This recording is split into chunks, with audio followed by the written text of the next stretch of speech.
Nematóides são animais cilíndricos, geralmente alongados e com extremidades afiladas.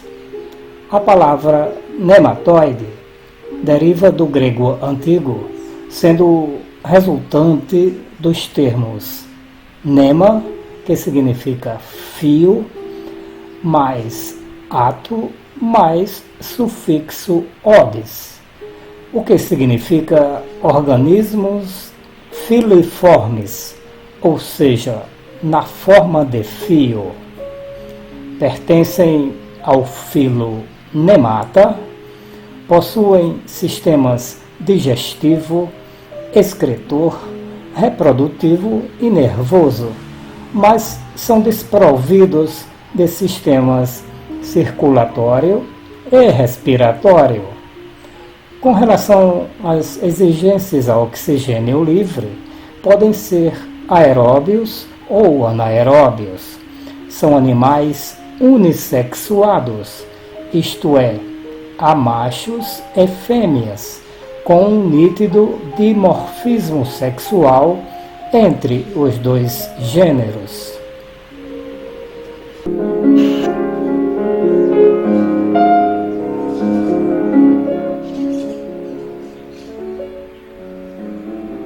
São considerados bem-sucedidos ecologicamente, pois há uma imensa diversidade de espécies na natureza. Podem ser encontrados em ambientes terrestres, marinhos e de água doce. Nos seres humanos, é comum a ocorrência da espécie Ascaris lumbricoides, que se aloja no trato gastrointestinal e pode atingir mais de 30 centímetros. Esse nematóide é conhecido como lombriga e causa a doença chamada ascaridíase, que, se não for tratada corretamente, provoca grandes transtornos à saúde. Os nematóides do solo têm grande importância agronômica e ecológica. Muitos atuam como fitopatógenos e outros desempenham um papel fundamental na decomposição da matéria orgânica, ciclagem de nutrientes, eliminação de toxinas e regulação da população de micro-organismos.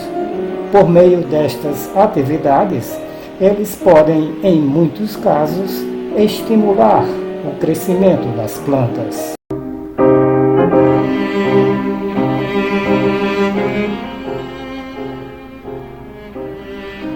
Ao longo da história da agricultura, um grande número de gêneros de nematóides tem causado doenças e danos econômicos em culturas como soja, milho, feijão, arroz, café, algodão, hortaliças, entre outras.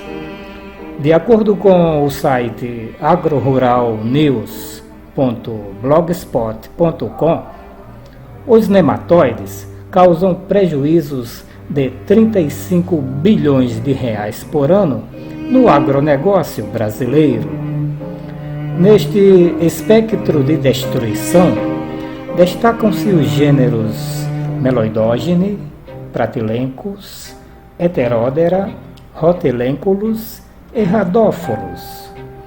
Espécies dos gêneros Meloidogene e Pratylencos são as mais devastadoras, ocorrendo em vários ambientes do mundo e em todas as regiões agrícolas do país, e causando enormes perdas de produtividade em praticamente todas as culturas de importância econômica.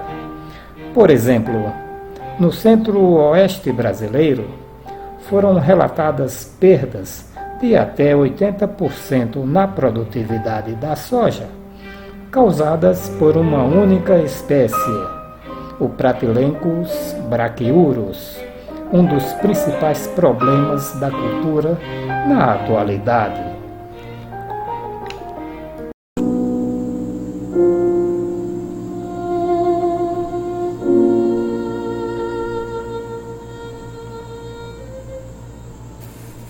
Métodos de extração e identificação de nematóides são relativamente simples e são adotados rotineiramente em laboratórios de fitossanidade de universidades públicas e centros de pesquisa, como os da Embrapa. Um dos métodos mais utilizados foi proposto por Jenkins em 1964 e se baseia no peneiramento do solo, flotação da amostra retida na peneira mais fina e posterior centrifugação em solução de sacarose. A diferença entre o peso do nematóide e o peso da maioria das partículas do solo faz com que o nematóide, por ser mais leve, fique menos sujeito à ação da gravidade, permanecendo mais tempo em suspensão na solução. Na sequência, apresentamos alguns detalhes deste método executado durante uma aula prática da disciplina Microbiologia Agrícola do curso de Agronomia da Universidade Federal de Roraima, no semestre letivo 2018.2. Bom dia, estamos aqui no Laboratório de Proteção de Plantas do Pós-Agro, aqui do Centro de Ciências Agrárias, Universidade Federal de Roraima. Estou aqui com os meus alunos de Microbiologia Agrícola para mostrar a metodologia e executar a metodologia de coleta, extração e visualização de nematóides fitopatogênicos. Então, a nossa monitora, a Laura, já fez a coleta do material no campo.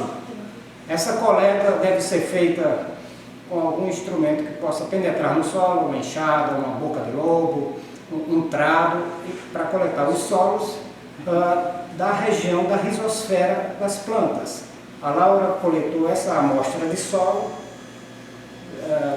de uma área onde estava sendo cultivado milho. Então ela, perto das raízes, fez uma incisão no solo e coletou uma amostra onde se espera que tenha nematóides nessa área. Então aqui a amostra de solo, nós vamos usar a metodologia da flotação e centrifugação. Vamos usar algumas peneiras para passar o solo junto com a água, onde o material vai ser retido na peneira de malha mais fina, onde certamente vão estar os nematóides. Dando início aos procedimentos, a monitora Laura Braz pesou 200 gramas de solo e misturou com 2 litros de água em um becker. O conjunto água-solo ficou descansando por 20 segundos e, após este período, foi despejado nas peneiras com diferentes aberturas de malha. O material retido na peneira mais fina foi então colocado em tubos e centrifugado por 4 minutos, a 1750 rotações por minuto. Durante a centrifugação, foi preparada a solução de sacarose e, após a centrifugação, o material sobrenadante foi descartado. A solução de sacarose foi então depositada sobre o material de solo que ficou no fundo dos tubos. Os tubos foram novamente colocados na centrífuga e, desta forma, o conjunto solo mais sacarose foi centrifugado por 1 minuto a 1750 rotações por minuto. Finalmente, o material sobrenadante foi colocado na peneira mais fina e depositado posteriormente em placas de Petri para visualização ao microscópio óptico. Continuando nossa prática, nossa observação de nematóides, o Eduardo, nosso laboratorista, está fazendo uma pré-visualização da amostra. A amostra está numa placa de Petri. Então nós observamos antes na lupa, depois vamos preparar uma lâmina para observar ao microscópio óptico. Colocamos o nematóide na placa de Petri, colocamos a lâmina com a amostra no microscópio óptico. Agora vamos observar se tem nematóides na amostra.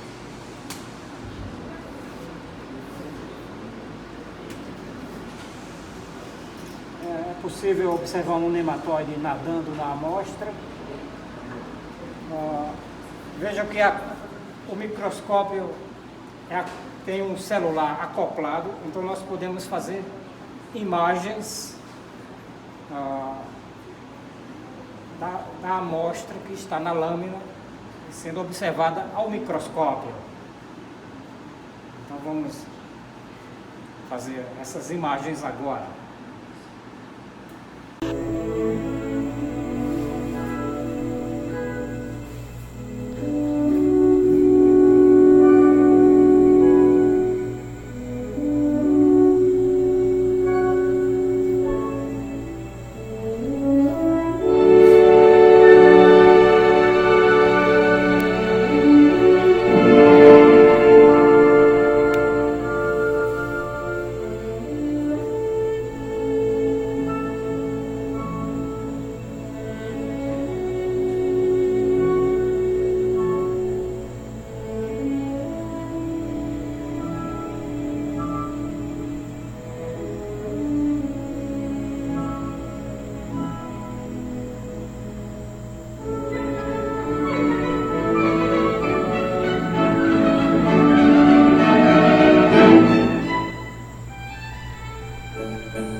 De acordo com o aspecto geral das plantas, é possível inferir se o problema é causado por nematóides. Nesse sentido, a caracterização dos sintomas de presença depende de cada espécie vegetal. De modo geral, as plantas afetadas podem apresentar aspectos como redução no crescimento e folhas amareladas, intolerância a altas temperaturas, raízes curtas e deformadas, raízes com galhas, produção reduzida e lesões internas. O controle de nematóides fitopatogênicos nas culturas é um importante aspecto do sistema de produção. A erradicação dos nematóides das plantações é um trabalho complexo e exige conhecimentos técnicos e experiência do produtor ou profissional responsável pelo setor fitossanitário do empreendimento agrícola. Com esta aula, não pretendemos formar experts no assunto. Fornecemos, porém, algumas dicas que podem ajudar na tomada de decisão. É sempre recomendável adotar um manejo integrado para o controle de nematóides, conciliando o uso de produtos químicos, agentes biológicos e manejo de culturas. Dependendo da cultura, por exemplo, é possível encontrar variedades resistentes a determinadas espécies de nematóides, ou até mesmo utilizar inoculantes com micro-organismos antagonistas. Era isso que tinha para falar sobre nematóides. Obrigado por prestigiarem o meu canal. Um grande abraço a todos e fiquem em paz.